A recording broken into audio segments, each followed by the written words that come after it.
नमस्कार दोस्तों, आप सुन रहे हैं फैंटेसी नॉवल वर्ल्ड। यह एक काल्पनिक कहानी है, द टैलेंट थीफ। ये कहानी केवल मनोरंजन के उद्देश्य से बनाई गई है, तो अपनी कल्पना को आज़ाद छोड़िए और कहानी में डूब जाइए।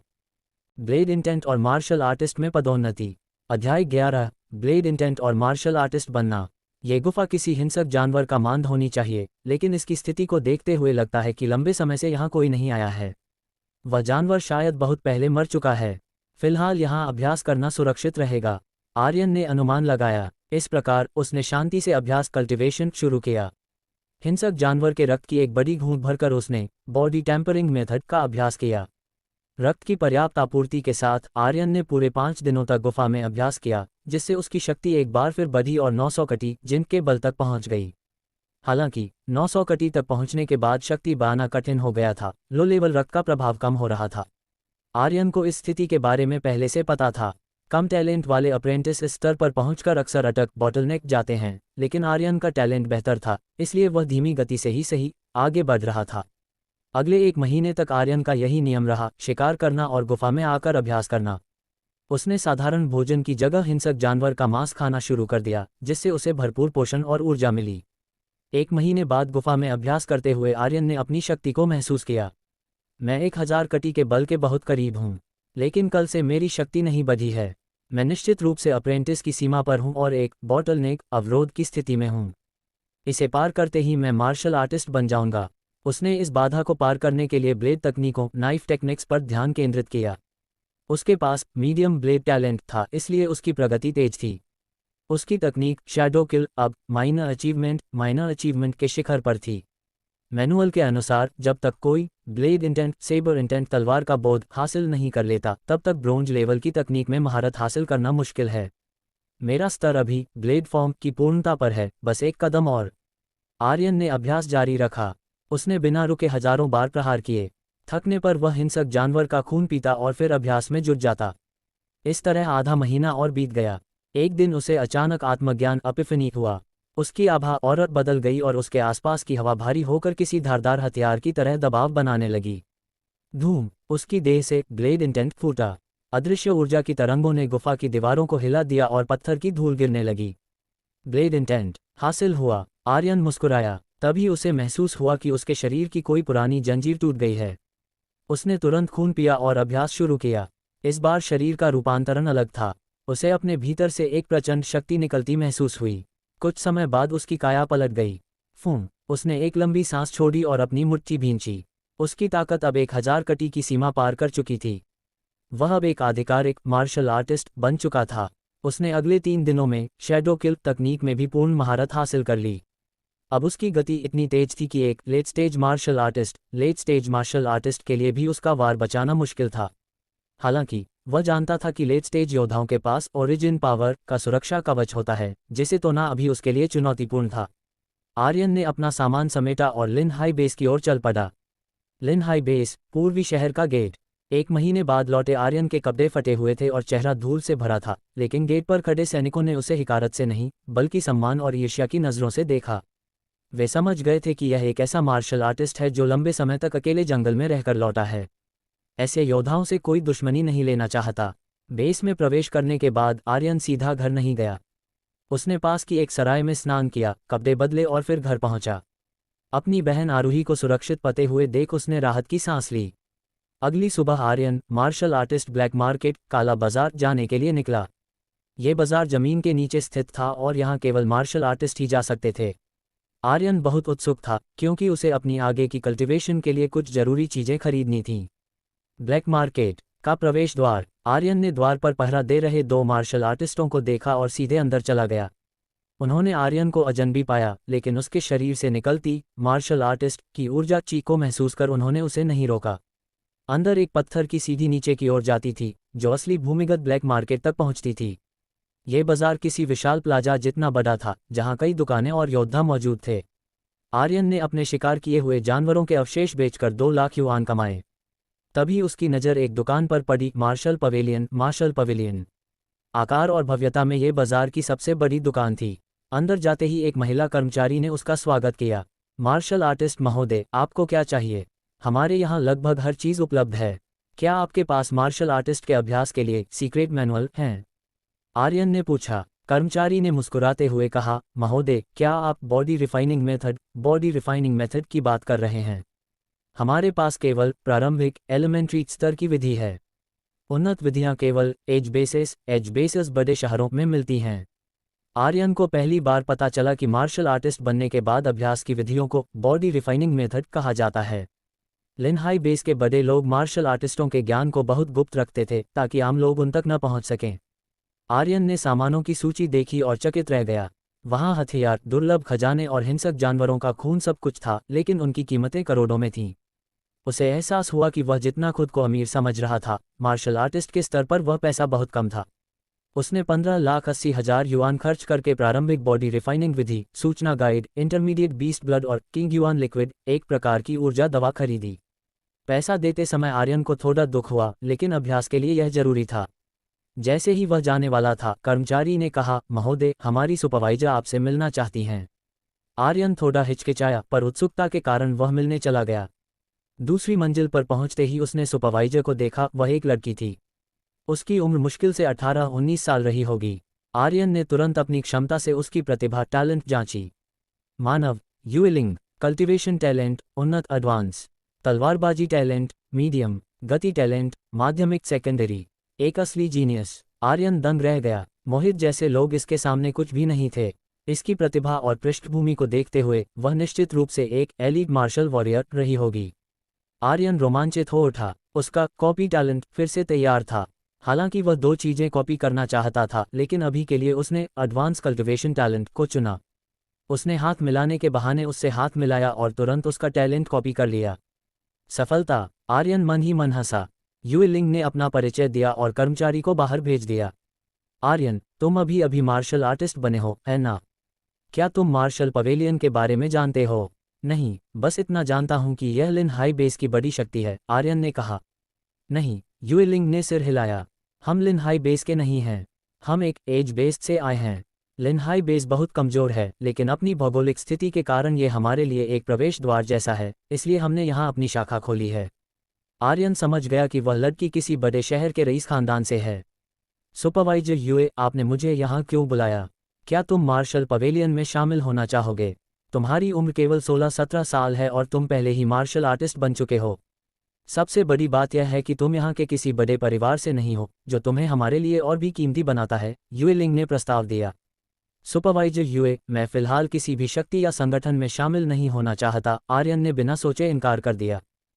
अध्याय 12, ऊर्जा से शरीर को मजबूत करने की विधि का अभ्यास। Origin qi, body tempering method का अभ्यास। मार्शल पवेलियन में शामिल होना आर्यन के लिए फायदे से ज्यादा नुकसान का सौदा होता। यदि आर्यन के पास केवल मध्यम या उच्च स्तर का कल्टीवेशन टैलेंट होता, तो वह निश्चित रूप से शामिल हो जाता, क्योंकि वहां संसाधनों की कोई कमी नहीं थी। लेकिन वह जानता था कि वह अपनी क्षमता से अपने टैलेंट को लगातार सुधार सकता है। भविष्य में जब उसका टैलेंट पृथ्वी पर सबसे ऊंचा हो जाता, तो वह पवेलियन के लोगों को क्या जवाब देता? बार बार टैलेंट का बदलना संदेह पैदा करता और अंततः उसका कॉपी टैलेंट का रहस्य खुल जाता। आर्यन अपनी स्थिति को लेकर बहुत स्पष्ट था। वह किसी भी बाहरी शक्ति का हिस्सा नहीं बनेगा, अन्यथा उसे अंतहीन मुसीबतों का सामना करना पड़ेगा। हाँ, भविष्य में वह अपनी खुद की एक शक्ति स्थापित कर सकता था। तुमने सच में मना कर दिया। यूलिंग हैरान थी। क्या तुम जानते हो हमारा मार्शल पवेलियन कितना विशाल है? हमारा सिर्फ एक शक्तिशाली योद्धा पूरे लिनहाई बेस को तबाह करने के लिए काफी है। वह समझ नहीं पा रही थी कि आर्यन इतने बड़े अवसर को क्यों ठुकरा रहा है। आर्यन के जाने के बाद बगल के कमरे से एक वृद्ध व्यक्ति बाहर आया। युवा मिस्ट, आपने इस छोटे से बेस के मार्शल आर्टिस्ट को आमंत्रित क्यों किया? लिनहाई बेस में भला कैसा जीनियस होगा? ज्यादा से ज्यादा मीडियम टैलेंट, जो बड़े शहरों में किसी गिनती में नहीं आता, वृद्ध ने उलझन में पूछा। कुछ खास नहीं, बस मुझे लगा कि इतनी कम उम्र में मार्शल आर्टिस्ट बनना बड़ी बात है। मैंने उसे अपना सहायक अटेंडेंट बनाने का सोचा था, पर वह तो पवेलियन का सदस्य तक नहीं बनना चाहता, यूलिंग ने बेरुखी से कहा। उनके लिए आर्यन बस एक साधारण व्यक्ति था, लेकिन आर्यन के लिए यह एक बहुत बड़ा अवसर साबित हुआ था। उसने यूलिंग से एडवांस कल्टिवेशन टैलेंट, उन्नत कल्टिवेशन टैलेंट सफलतापूर्वक कॉपी कर लिया था। घर वापस आकर आरूही स्कूल जा चुकी थी। आर्यन ने तुरंत फ्यूजन विलय की प्रक्रिया शुरू की। धूम, वही पुराना असहनीय दर्द उसके दिमाग में गूंज उठा। 10 मिनट बाद जब दर्द शांत हुआ, तो आर्यन ने राहत की सांस ली। उसका नया स्टेटस कुछ ऐसा था। मानव, आर्यन, कल्टीवेशन टैलेंट उन्नत एडवांस, गति टैलेंट प्रारंभिक एलिमेंट्री, ब्लेड टैलेंट मध्यम मीडियम, शैडो टैलेंट प्रारंभिक एलिमेंट्री। उसने origin qi body tempering method का मैनुअल निकाला और उसे ध्यान से पढ़ा। उसे समझ आया कि अब तक उसने जो अभ्यास किया था वह केवल बेसिक था। मार्शल आर्टिस्ट बनने के बाद शरीर को मजबूत करने के लिए आकाश और पृथ्वी की ओरिजिन क्यूई ब्रह्मांडीय ऊर्जा को सोखना पड़ता है। इस ऊर्जा को शरीर के दंतयान डैंशन ऊर्जा केंद्र में जमा किया जाता है और फिर उससे शरीर के अलग अलग हिस्सों को तपाया टेम्पर जाता है। शुरुआती स्तर अर्ली स्टेज त्वचा को मजबूत करना, मध्यम स्तर मिडिल स्टेज मांसपेशियों को मजबूत करना, अंतिम स्तर लेट स्टेज हड्डियों को मजबूत करना। एक मार्शल आर्टिस्ट की अधिकतम शक्ति 10,000 कटी जिन होती है, जो ओरिजिन क्यूई के उपयोग से 20,000 कटी तक जा सकती है। वहीं एक एलीट मार्शल वॉरियर की सीमा 1,00,000 कटी तक होती है। अभी मैं बहुत कमज़ोर हूँ, आर्यन ने सोचा और अभ्यास शुरू किया। जैसे ही उसने 9 मुद्राओं का अभ्यास किया, चारों ओर से ओरिजिन क्यूई उसके रोम छिद्रों के जरिए शरीर में प्रवेश करने लगी। वह ऊर्जा उसके दंतयान से होते हुए उसकी त्वचा तक पहुंची। उसे अपनी त्वचा पर हल्की जलन और दर्द महसूस हुआ। यह उसकी त्वचा को फौलादी बनाने की प्रक्रिया थी। उन्नत टैलेंट होने के कारण उसकी ऊर्जा सोखने की गति अद्भुत थी। जहां प्रारंभिक टैलेंट वाले लोग घंटों में कुछ बूंद ऊर्जा सोख पाते थे, वहीं आर्यन का शरीर किसी स्पंज की तरह ऊर्जा सोख रहा था। उसने साधना में इंटरमीडिएट बीस्ट ब्लड का भी सहारा लिया, जिससे उसकी प्रगति की गति 3 गुना बढ़ गई। वह अपनी इस प्रगति से बेहद संतुष्ट था। कुछ ही दिनों तक अभ्यास कल्टीवेशन करने के बाद आर्यन थोड़ा परेशान था। उसकी प्रगति धीमी नहीं थी, बल्कि समस्या ये थी कि एक मार्शल आर्टिस्ट के अभ्यास की मुद्राएं इतनी शक्तिशाली होती थीं कि वे हवा में हलचल पैदा कर देती थीं। घर का कमरा बहुत छोटा था और अभ्यास के दौरान वह अनजाने में घर की चीजें तोड़ देता था। अब यहाँ से कहीं और जाने का समय आ गया है। ये स्थान बेस के बिल्कुल किनारे पर है।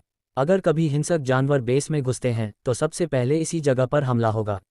मेरी बहन आरूही के पास अभी बचाव का कोई साधन नहीं है। मुझे अक्सर जंगल जाना होगा और मैं हर समय उसकी रक्षा नहीं कर पाऊंगा। हमें बेस के केंद्र में स्थित विला क्षेत्र में जाना चाहिए। आर्यन ने फैसला किया। बेस के केंद्र में स्थित विला क्षेत्र बहुत सुरक्षित था, लेकिन वहां के घर बहुत महंगे थे। एक छोटा विला भी 1 करोड़ युआन का था। आर्यन के पास अभी 20 लाख युआन से अधिक थे और मार्शल आर्टिस्ट होने के नाते वह बैंक से लोन ले सकता था। दोपहर के भोजन पर आर्यन ने आरूही से कहा, आरूही, मैं बेस के केंद्र में स्थित सेंट्रल गार्डन विला क्षेत्र में जाने की सोच रहा हूँ। आरूही की आंखें फटी रह गईं। उसने आर्यन के माथे को छूकर देखा। भैया, आपको बुखार तो नहीं है? सेंट्रल गार्डन में एक विला कम से कम 1 करोड़ का आता है। हम वहां रहने का खर्च नहीं उठा सकते। आर्यन मुस्कुराया और उसने मेज पर 2 गोल्ड कार्ड रख दिए। आरूही, तुम्हारा भाई अब अमीर है। यहाँ 20 लाख हैं और चूंकि मैं अब एक मार्शल आर्टिस्ट हूँ, मुझे आसानी से लोन मिल जाएगा। क्या भैया, आप मार्शल आर्टिस्ट बन गए? आरूही को यकीन नहीं हो रहा था। उसे गर्व महसूस हुआ कि उसका भाई इतना बड़ा जीनियस है। अगले कुछ दिनों में आर्यन ने सारी कागजी कार्रवाई पूरी की। बेस में जमीन की कमी नहीं थी, इसलिए विला काफी बड़े थे। आर्यन ने जो विला लिया वह 400 वर्ग मीटर का था, जिसमें 5 कमरे और एक सुंदर आंगन था। लोन की रकम 80 लाख युआन थी, जिसे चुकाना एक साधारण योद्धा के लिए दशकों का काम था, लेकिन आर्यन को विश्वास था कि वह शिकार के जरिए इसे जल्द ही चुका देगा। अगले आधे महीने तक आर्यन ने पागलों की तरह शिकार किया। वह हर दिन जंगल जाता और औसतन 2 लाख युआन का शिकार लेकर लौटता। केवल आधे महीने में उसने 30 लाख युआन कमा लिए। उसकी रफ्तार और शैडो टैलेंट ने उसे सुरक्षित रखा। आराम के अगले 15 दिनों में आर्यन की ताकत 2000 कटी जिन तक पहुंच गई। उसकी त्वचा अब इतनी सख्त हो चुकी थी कि वह साधारण हथियारों के वार झेल सकती थी। एक दिन आर्यन फिर से ब्लैक मार्केट पहुंचा। इस बार वह शिकार बेचने नहीं, बल्कि कुछ खरीदने आया था। मार्शल पवेलियन, मुझे डेथ लेक मृत्यु झील का नक्शा चाहिए, आर्यन ने कहा। डेथ लेक बेस से 10 किलोमीटर दूर एक झील थी जो अपने खूंखार जलीय हिंसक जानवरों के लिए जानी जाती थी। वहां जाना एक एलीट मार्शल वॉरियर के लिए भी खतरनाक था, लेकिन आर्यन वहां एक खास जीव के लिए जाना चाहता था, लाइट हाउस जेलीफिश। प्रलय से पहले ये सूक्ष्म जीव थे, लेकिन अब वे हथेली के आकार के हो चुके थे और उन्हें मारना लगभग असंभव था। उनके स्पर्श से एक मार्शल आर्टिस्ट की भी मृत्यु हो सकती थी। आर्यन ने लाइट हाउस जेलीफिश की क्षमता को पहचान लिया था। उसे पूरा यकीन था कि इस जीव के पास हील घाव भरने और पुनर्जनन रिकवरी का टैलेंट होगा। अगर वह इसे कॉपी कर लेता तो उसके जीवित रहने की संभावना कई गुना बढ़ जाती। खतरा बड़ा था, लेकिन इनाम उससे भी बड़ा था। अध्याय 13, डेथ लेक मृत्यु झील। हमारे पास डेथ लेक के 2 नक्शे हैं, एक 10,000 युआन का और दूसरा 1 लाख का। मार्शल आर्टिस्ट महोदय को कौन सा चाहिए? सेल्सगर्ल ने गंभीरता से पूछा। दोनों में अंतर क्या है? आर्यन ने पूछा। सस्ता नक्शा केवल सामान्य इलाके और बुनियादी जानकारी दिखाता है।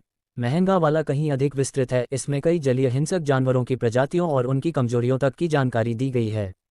मुझे 1 लाख वाला संस्करण दे दो, आर्यन ने कहा। उसके लिए यह मामूली रकम थी। डेथ लेक के बारे में अधिक जानने से वह कई खतरों से बच सकता था। भुगतान करने के बाद उसने नक्शा अपनी जेब में रखा और कुछ उपचार वाली दवाएं, हीलिंग्स भी खरीदी। वह अपनी कीमती किंग युआन लिक्विड की बोतलों को मामूली खरोंच पर बर्बाद नहीं करना चाहता था।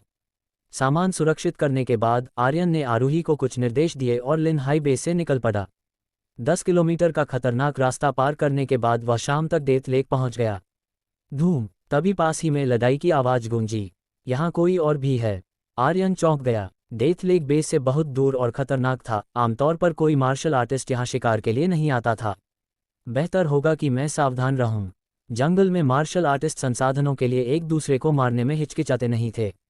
आर्यन दबे पांव झील की ओर बढ़ा। यहाँ की ढलानें और घने पेड़ उसके शैडो टैलेंट के छिपने के लिए एकदम सही थे। जल्द ही उसे कुछ लोग दिखाई दिए। ये तो वही है। आर्यन ने मार्शल पवेलियन वाली लड़की युए लिंग को देखा। वह और उसके साथी हिंसक जानवरों के एक झुंड से भीषण युद्ध कर रहे थे। विशालकाय मगरमच्छ। आर्यन की सांसें रुक गईं। हर मगरमच्छ 10 मीटर से ज़्यादा लंबा था। ये इंटरमीडिएट हिंसक जानवर थे, लेकिन उनका नेता 20 मीटर लंबा था। उसकी हर हरकत से जमीन कांप रही थी।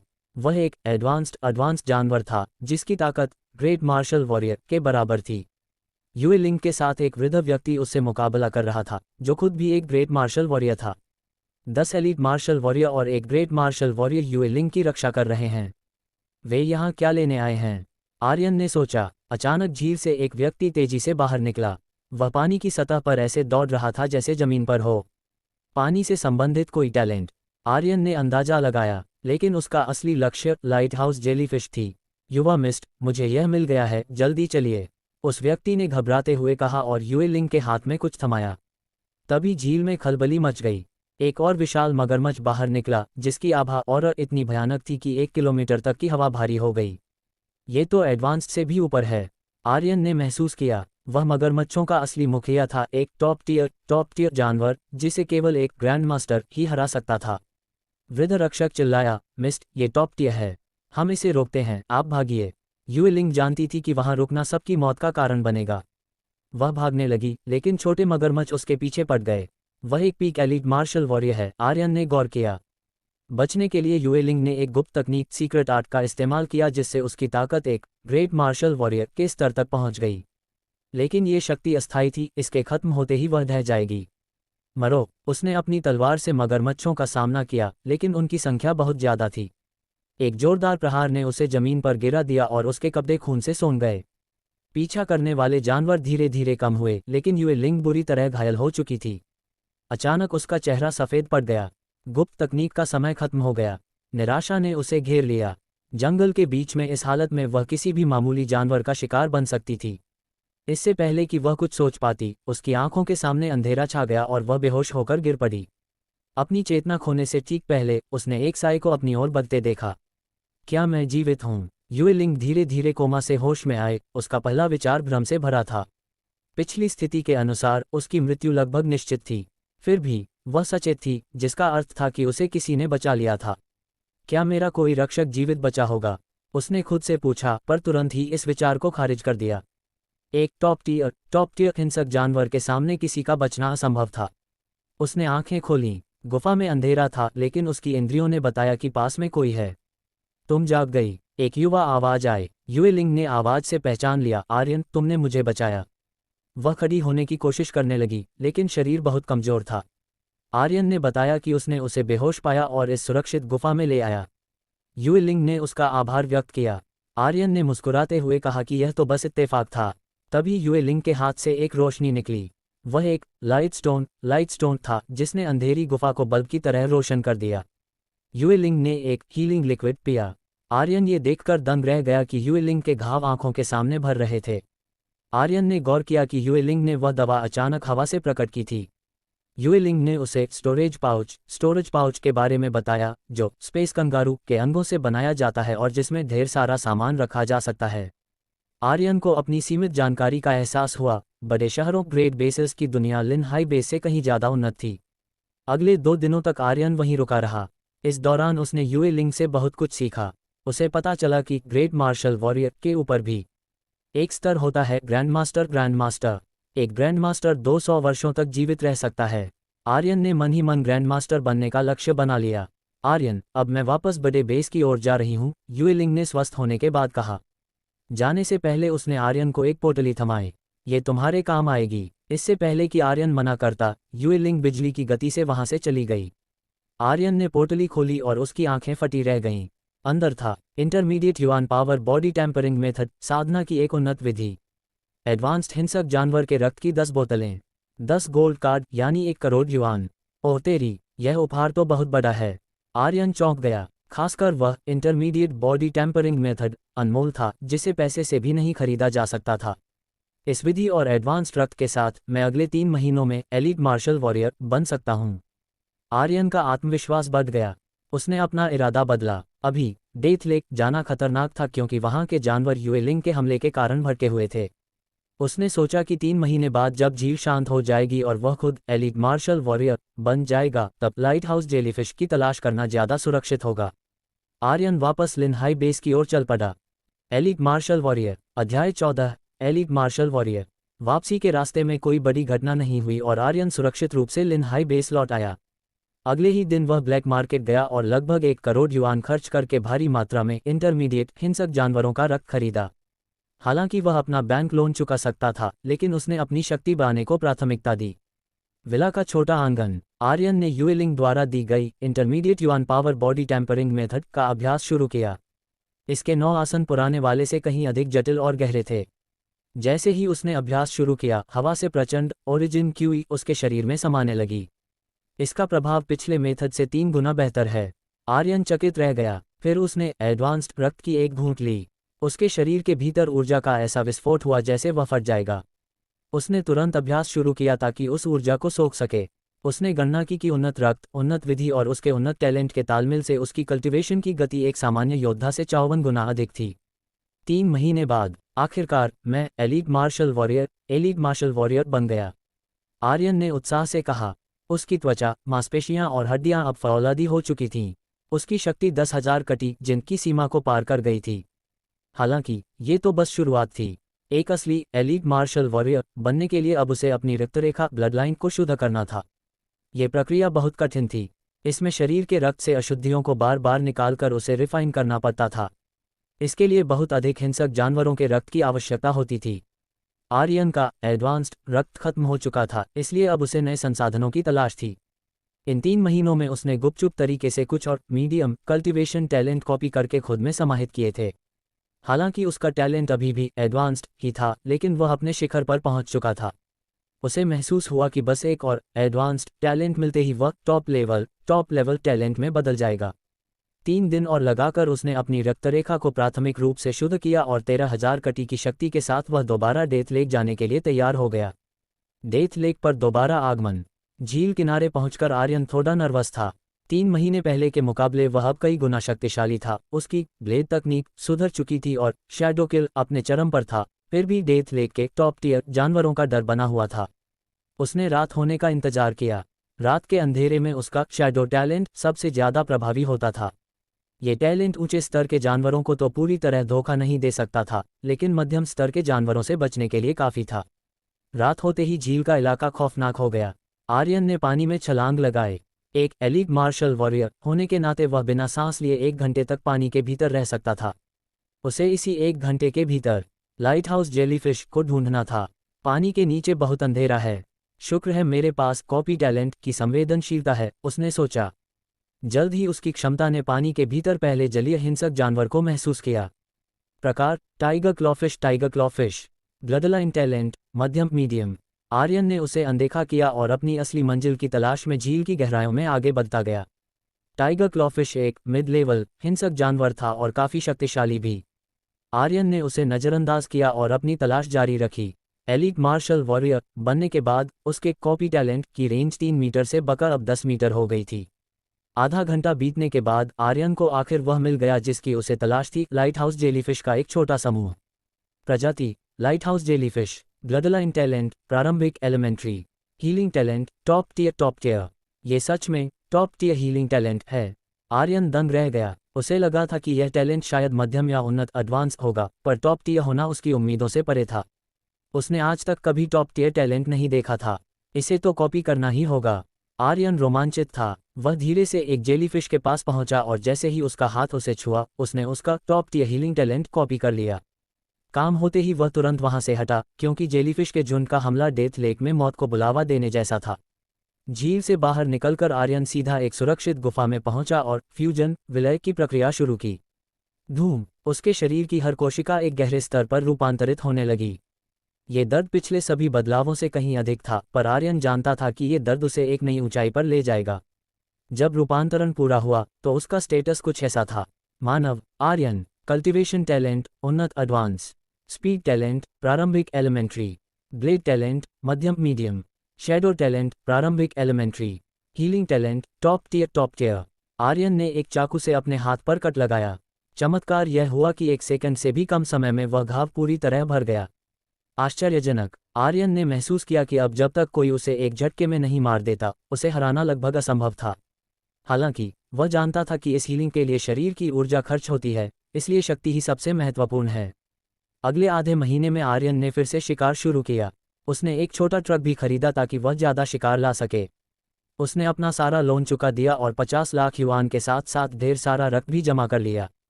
एक एलीट मार्शल वॉरियर के रूप में उसकी शक्ति अब 30,000 कटी जिन तक पहुंच गई थी। टॉप टियर हीलिंग की वजह से वह बिना थके घंटों अभ्यास कर सकता था। लेकिन अब उसे एक कमी महसूस हो रही थी, उसके पास कोई आक्रामक ऑफेंसिव टैलेंट नहीं था। उसके ज़्यादातर टैलेंट सहायक ऑक्सिलरी प्रकार के थे। अगली बार मुझे कोई हमलावर टैलेंट कॉपी करना होगा, आर्यन ने फैसला किया। उसने हाल ही में खरीदे गए जानवरों के नक्शों विशेष बीस्ट एटलस को खंगालना शुरू किया। उसने great strength bear, power talent और फ्लेम बर्ड फ्लेम टैलेंट को देखा, पर उनके टैलेंट का स्तर उसे बहुत ऊंचा नहीं लगा। वह कुछ ऐसा चाहता था जो उसे एक पीक एलीट मार्शल वॉरियर या ग्रेट मार्शल वॉरियर के खिलाफ खड़ा कर सके। अचानक उसकी नज़र एक पन्ने पर टिक गई और उसके चेहरे पर खुशी की लहर दौड़ गई। ओह, ये जानवर एकदम सही है। अध्याय 15 हिंसक जानवरों के सफाई की योजना। Beast cleansing plan. Divine power and दैवीय शक्ति वाली चींटी। आर्यन ने इस जीव के विवरण को ध्यान से देखा। असल में ये केवल एक लो लेवल हिंसक जानवर था, लेकिन यह अत्यंत खूंखार था। इसकी ताकत इंटरमीडिएट जानवरों के बराबर थी और वे हजारों के झुंड में चलते थे। यहाँ तक कि एक ग्रेट मार्शल वॉरियर को भी ये चींटियां घेर कर मार सकती थीं। इन चींटियों के पास निश्चित रूप से एक जबरदस्त पावर टैलेंट है। अगर मैं इसे कॉपी कर सकूं, तो मेरी युद्ध क्षमता अचानक कई गुना बढ़ जाएगी। आर्यन रोमांचित हो उठा, लेकिन वह इसके खतरों को भी जानता था। ब्लडलाइन टैलेंट की कमी की वजह से ये विकसित नहीं हो पाती थी, वरना ये पूरी मानवता के लिए दुस्वप्न बन जाती। लिनहाई बेस के पास इनका कोई अस्तित्व नहीं था, वरना ये बेस कब का तबाह हो चुका होता। इन्हें खोजने के लिए बहुत दूर जाना पड़ता, जो कि बेहद खतरनाक था। तभी आर्यन के दिमाग में एक योजना आई। उसे जरूरी नहीं कि जीवित चींटी ही मिले, अगर उसे एक ताज़ा मृत शरीर कॉप्स भी मिल जाए तो वह उससे टैलेंट निकाल सकता था। Black market Wuge shop. Aryan यहाँ अपनी किस्मत आजमाने पहुंचा। उसने महिला कर्मचारी से पूछा, क्या आपके पास डिवाइन पावर आंट का कोई पूरा शरीर कॉप्स उपलब्ध है? मैं इसके लिए बड़ी कीमत देने को तैयार हूँ। कर्मचारी हैरान रह गई। महोदय, ऐसी चींटियों को मारना तो दूर, योद्धा उनसे बचकर भाग जाए यही बड़ी बात है। हमारे पास ऐसा कुछ नहीं है। आर्यन निराश हुआ। तभी वुगे के एक मैनेजर चेन हे वहां आए। महोदय, अगर आपको चींटी का शरीर चाहिए तो मेरे पास एक जानकारी है। कैसी जानकारी? आर्यन ने उत्सुकता से पूछा। लिनहाई बेस एक मध्यम स्तर के बेस के साथ व्यापार मार्ग ट्रेड रूट खोलने की तैयारी कर रहा है। दोनों बेस के बीच 100 किलोमीटर की दूरी है और ठीक बीच में डिवाइन पावर आंट का एक विशाल घोंसला है। दोनों बेस मिलकर इस रास्ते को साफ क्लेंस करने के लिए योद्धाओं को भेज रहे हैं। अगर आप इस अभियान में शामिल होते हैं तो आपको आसानी से एक चींटी का शरीर मिल जाएगा। व्यापार मार्ग खोलना। आर्यन चौंक गया। इस खतरनाक युग में हिंसक जानवरों के इलाके में रास्ता बनाना एक बहुत बड़ा और साहसी कदम था। आर्यन ने तुरंत इस योजना में शामिल होने के लिए हाँ कर दी। इससे उसे चींटियों की सटीक लोकेशन भी मिल जाती और वह अफरा तफरी का फ़ायदा उठाकर अपना काम भी कर सकता था। चेन ही ने उसे एक टोकन दिया और 3 दिन बाद लिन परिवार के यहाँ पहुँचने को कहा। आर्यन जानता था कि लिन परिवार इस बेस का सबसे शक्तिशाली परिवार है, जिसके पास 5 ग्रेट मार्शल वॉरियर हैं। 3 दिन बाद आर्यन लिन परिवार के निर्धारित स्थान पर पहुंचा। वहां 100 से अधिक योद्धा जमा थे, जिनमें कई एलीट मार्शल वॉरियर भी थे। अरे, कुछ जाने पहचाने चेहरे भी दिख रहे हैं, आर्यन ने भीड़ को देखते हुए सोचा। जिन परिचितों को आर्यन ने देखा था वे विंड वुल्फ हंटिंग स्क्वाड के योद्धा थे। उसे याद आया कि उसकी प्रारंभिक गति टैलेंट, एलिमेंट्री स्पीड टैलेंट उसी सिल्वर मून सेबल से मिली थी जिसे विंड वुल्फ की टीम ने पका था। एक तरह से वह उनका कर्जदार था। इस मिशन के दौरान अगर मैं विंड वुल्फ की टीम की मदद कर सका तो जरूर करूंगा, आर्यन ने मन ही मन कहा। आर्यन ने विंड वुल्फ को पहचान लिया था, लेकिन विंड वुल्फ आर्यन को नहीं पहचान सका। पिछले कुछ महीनों के कठिन अभ्यास और जंगल के संघर्षों ने आर्यन के व्यक्तित्व को पूरी तरह बदल दिया था। वह अब पहले से कहीं अधिक परिपक्व मैच्योर दिखता था। उसकी लंबाई भी बढ़कर 1.8 मीटर हो गई थी और शरीर काफी गठीला था। विंड वुल्फ ने उसे तब देखा था जब वह सिर्फ एक मामूली अप्रेंटिस था, भला वे उसे क्यों याद रखते। आर्यन शांत भाव से एक कोने में खड़ा होकर इंचार्ज के आने का इंतजार करने लगा। कुछ योद्धाओं ने उससे दोस्ती करने की कोशिश की क्योंकि वे उसकी कम उम्र देखकर प्रभावित थे। उन्हें लगा कि यह लड़का भविष्य में एक एलीट मार्शल वॉरियर बन सकता है। अगर उन्हें पता चलता कि आर्यन पहले से ही एक एलीट मार्शल वॉरियर है तो उनके होश उड़ जाते। आर्यन ने अपनी आभा ऑरा को पूरी तरह नियंत्रित कर रखा था। ग्रेट मार्शल वॉरियर स्तर से नीचे के लोगों के लिए किसी की असली ताकत पहचानना नामुमकिन था जब तक कि वह लड़ाई न कर रहा हो। आर्यन अभी अपनी असली ताकत जाहिर नहीं करना चाहता था। डिवाइन पावर आंट का टैलेंट हासिल करने के बाद ही वह खुद को प्रकट करने की योजना बना रहा था। लिन मिंगजी आ गए। भीड़ में शोर उठा। लिन मिंगजी लिन परिवार के वर्तमान प्रमुख का बेटा था। 30 की उम्र में ही वह पीक एलीट मार्शल वॉरियर के स्तर पर था। उसके पास मीडियम कल्टीवेशन टैलेंट था। आर्यन के अंदाजे के अनुसार लिन परिवार के सबसे शक्तिशाली योद्धा पीक ग्रेट मार्शल वॉरियर के पास उन्नत एडवांस टैलेंट रहा होगा, जो अब काफी बुरे हो चुके थे। सब शांत हो जाए, लिन मिंगजी ने चिल्लाकर कहा। आप सब यहाँ हिंसक जानवरों के सफाई के अभियान के लिए आए हैं। यह मिशन लिन हाई बेस के भविष्य के लिए बहुत महत्वपूर्ण है। व्यापार मार्ग खुलने से हमें बड़े शहरों के दुर्लभ खजाने मिल सकेंगे। इसके बदले में आप जो भी शिकार करेंगे वह आपका होगा। साथ ही लिन परिवार प्रत्येक मार्शल आर्टिस्ट को 20 लाख युआन और इंटरमीडिएट रक्त देगा और एलीट योद्धाओं को 1 करोड़ युआन और एडवांस्ड रक्त मिलेगा। ये सुनते ही योद्धाओं में उत्साह की लहर दौड़ गई। आर्यन ने लोगों के चेहरे देखकर सिर हिलाया। इनाम तो अच्छा था, पर यह तभी मिलता जब वे जिंदा लौटते। लिन परिवार ने बड़ी चतुराई से हजारों गुंडे भर्ती कर लिए थे जो उनके लिए रास्ता साफ करने वाले थे। इसके बाद लिन मिंगजी ने ताकत मापने वाली एक मशीन पावर टेस्टिंग कॉलम मंगवाए। एक एक करके योद्धाओं की ताकत जांची गई ताकि उन्हें समूहों में बांटा जा सके।